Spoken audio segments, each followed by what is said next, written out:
Thunderstorm warning for southeastern Will County in northeastern Illinois, Kankakee County in northeastern Illinois, Iroquois County in east central Illinois, until 1:15 a.m. At 11:58 p.m., severe thunderstorms were located along a line extending from near Plainfield to near Hershey to 6 miles northwest of Fisher, moving east at 35 miles per hour. Hazard, 60 miles per hour wind gusts. Source, radar indicated. Impact, expect damage to roofs, siding, and trees. Locations impacted include Frankfort Square, Papineau, Crete, St. Anne, Chubens, Martinton, Bradley, Beecher, Claytonville, Crescent City, Cissna Park, Woodland, Hopkins Park, Beaverville, Sun River Terrace, Grand Park, Ashton, Wellman, Cedar, Milford, and 5 miles per hour.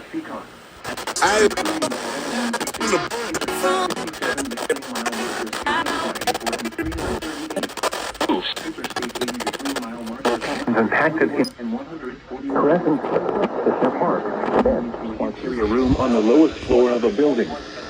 A tornado watch remains in effect until 3 a.m. for east central Illinois.